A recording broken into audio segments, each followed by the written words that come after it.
સુભદ્રાજી, આ દ્રશ્યો આપ સુભદ્રાજીના જોઈ રહ્યા છો। બલભદ્રજી રથમાં બિરાજમાન થઈ ચૂક્યા છે। બસ હવે આ રથ પ્રસ્થાન થશે પહિંદ વિધિ બાદ। સીએમ પણ પહોંચી ગયા છે અને પહિંદ વિધિ તેઓ કરશે। પરંપરાગત રીતે આ રથને પ્રસ્થાન કરાવશે। આ પહેલા ગજરાજોએ પણ ભગવાનજીના દર્શન કર્યા હતા અને ભગવાનજીએ પણ ગણેશજીના દર્શન કર્યા। આજે નગરનો જે રાજા છે તે ભગવાનજીના રથની આગળનો જે રસ્તો છે તે સાફ કરશે। CM Vijay Rupani, deputy CM અને ત્યારબાદ આ રથ નગરચર્યાએ નીકળશે ભગવાનજી સાથે।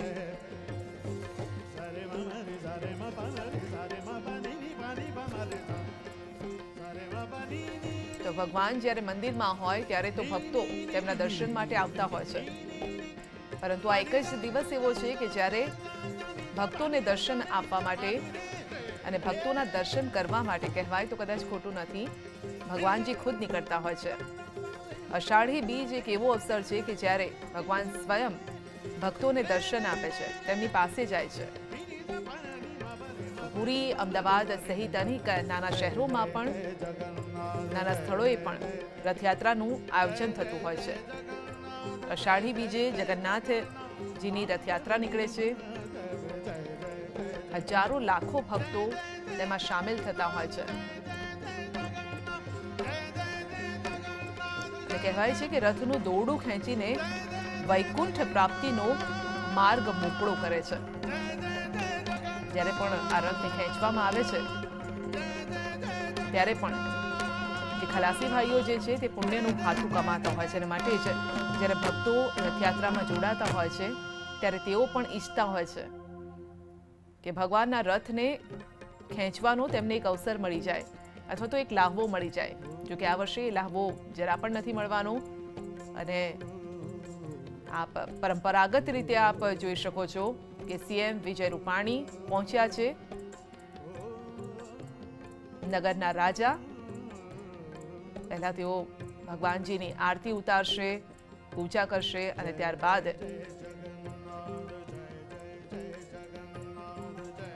CM Vijay Rupani, deputy CM પણ તેમની સાથે, દિલીપદાસજી મહારાજ,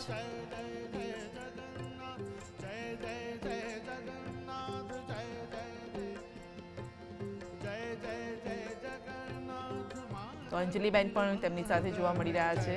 સીએમની સાથે તેમના ધર્મપત્ની, ડેપ્યુટી સીએમ નીતિનભાઈ,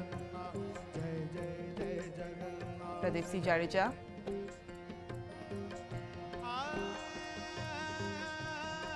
તો ભગવાનજીની પૂજા બાદ પહિંદ વિધિ બાદ રથને પ્રસ્થાન કરવામાં આવશે। રથ આગળ વધશે, મંદિર બહાર નીકળશે અને નગરચર્યાએ નીકળશે।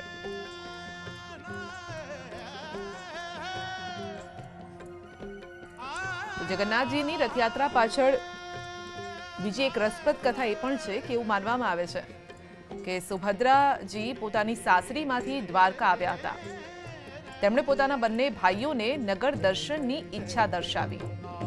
શ્રી કૃષ્ણ અને બલરામે તેમને એક રથ પર બેસાડ્યા અને તેઓ અલગ અલગ રથ પર સવાર થઈ નગરચર્યાએ નીકળ્યા। સુભદ્રાજીના રથને વચ્ચે રાખવામાં આવ્યો કારણ કે પહેલો રથ જગન્નાથજીનો, બીજો સુભદ્રાજીનો અને ત્રીજો બલભદ્રજીનો હોય છે। આપ જોઈ શકો છો હાથમાં સોનાની સાવરણી અને આ સાવરણીથી રસ્તો સાફ કરવામાં આવશે।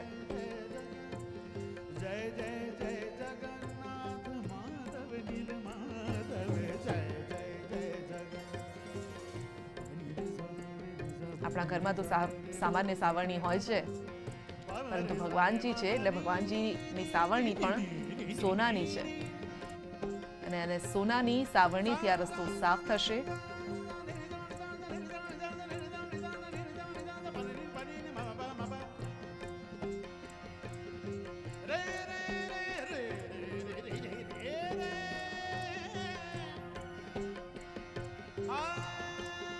તો CM Vijay Rupani, deputy CM તેમની સાથે દેખાઈ રહ્યા છે અને હવે એ પહિંદ વિધિ, આ જે વિધિ છે તેને પહિંદ વિધિ કહેવામાં આવે છે. તો રથની આગળનો જે આ રસ્તો છે તે સોનાની સાવરણીથી સ્વચ્છ કરવામાં આવી રહ્યો છે અને મનમાં એ કહેવામાં આવી રહ્યું છે કે હે પ્રભુ, હવે બધું જ બરાબર છે, તમે આગળ વધી શકો છો, આ રથને આગળ વધારી શકો છો.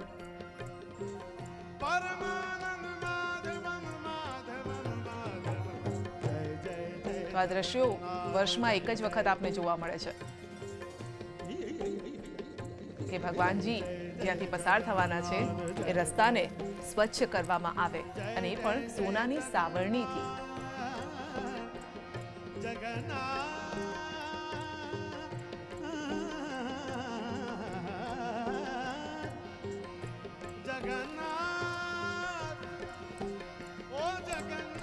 તો સુભદ્રાજીનો રથ વચ્ચે છે અને બંને ભાઈઓ તેમને પ્રોટેક્ટ કરી રહ્યા છે.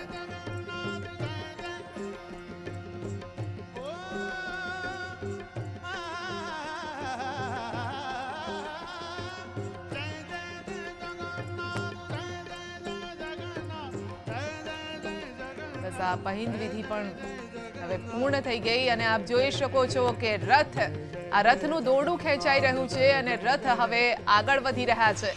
તો રથયાત્રાની શરૂઆત થઈ ચૂકી છે. પહિંદ વિધિ, સીએમ વિજય રૂપાણીએ પહિંદ વિધિ કરી છે, રથયાત્રાનો પ્રારંભ કરાવ્યો છે અને હવે આ રથ પણ આગળ પ્રસ્થાન કર્યું છે. રથ પણ હવે નિજ મંદિરથી આગળ નીકળી રહ્યા છે અને મેં પહેલા જ કીધું તે પ્રમાણે કે રથનું જે દોરડું ખેંચવામાં આવે છે અને તેનાથી માનવામાં આવે છે કે દોરડું ખેંચી અને વૈકુંઠ પ્રાપ્તિનો માર્ગ મોકળો બને છે.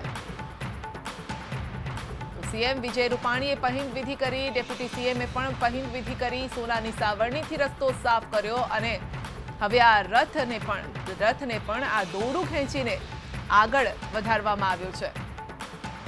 તો પહેલો રથ હવે આ નિજ મંદિરની બહાર નીકળી રહ્યો છે.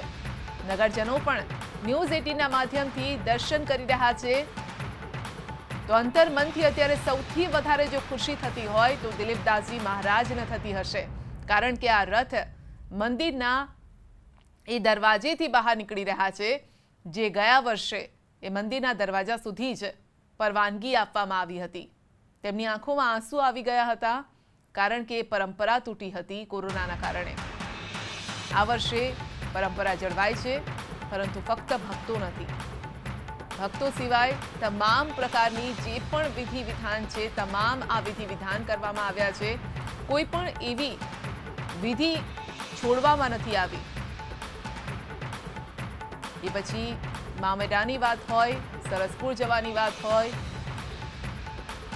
કે પછી જળ યાત્રાની વાત હોય, નેત્રોત્સવ વિધિની વાત હોય, ભગવાનને સોના વેશમાં જોવાની વાત હોય, મહાઆરતી હોય, તમામ વિધિ કરવામાં આવી છે. તો પહેલો રથ ખેંચીને આગળ ધપાવવામાં આવ્યો છે. આપ જોઈ શકો છો આગળ વધી રહ્યો છે આ રથ. CM Vijay Rupani, deputy CM Nitinbhai Patel,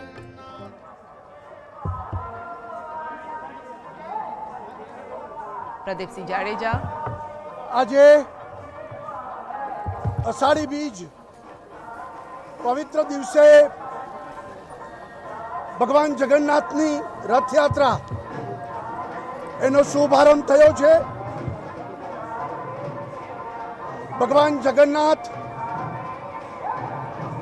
નગર ચર્ચા માટે, નગર યાત્રા, નગર દર્શન એના માટે અત્યારે યાત્રાનો શુભારંભ કરી રહ્યા છે. ભગવાન જગન્નાથ ગુજરાત ઉપર ખૂબ આશીર્વાદ અને મહેર કરે.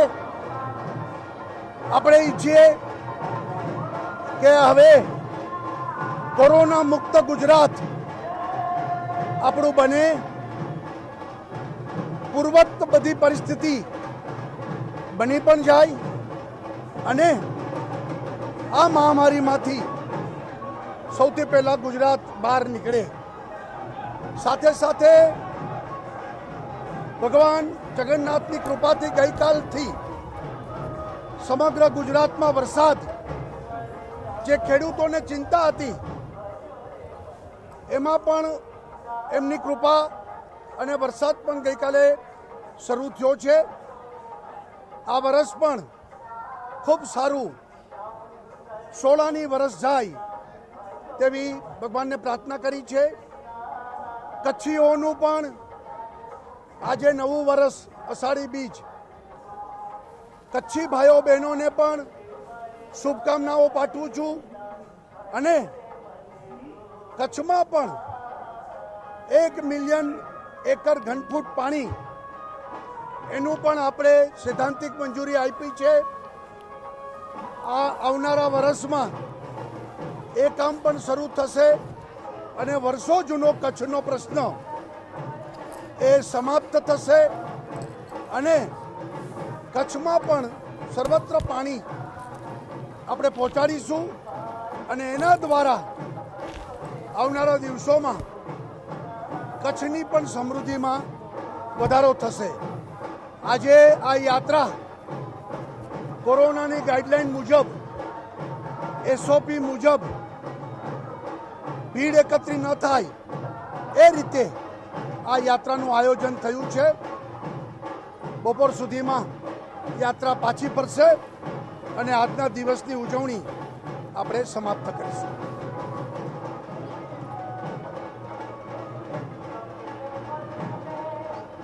आज के इस पवित्र दिन पर भगवान जगन्नाथ की रथ यात्रा उसका शुभारंभ हो गया है। दोपहर तक यात्रा वापस आएगी। कोरोना इसके कारण पूरी गाइडलाइन और एसओपी उसकी अमलवारी करते हुए ये यात्रा नगर चर्चा पर नगर दर्शन पर घूमेगी और दोपहर तक वापस भी आ जाएगी। भगवान जगन्नाथ की सुबह पूजा की है, आशीर्वाद भी मांगा है कि गुजरात जल्दी से जल्दी कोरोना मुक्त हो और गुजरात पूर्ववत स्थिति जल्दी से प्राप्त करे। आज भी कच्छियों का भी नया साल शुरू हो रहा है। सभी कच्छी भाई बहनों को बहुत बहुत शुभकामनाएं देता हूं। कच्छ के लिए जो महत्वाकांक्षी योजना हमारे प्रधानमंत्री मोदी जी ने बनाई थी, कच्छ में 1 मिलियन एकड़ घनफुट पानी उनको मिले, इस योजना का भी सैद्धांतिक सम्मति और मंजूरी दे दी गई है और कच्छ में भी ये पानी अब पहुंचेगा। ये काम भी इस साल चालू होने वाला है और आज के दिन पर, शुभ पवित्र दिन पर सबको मैं शुभकामनाएं देता हूं।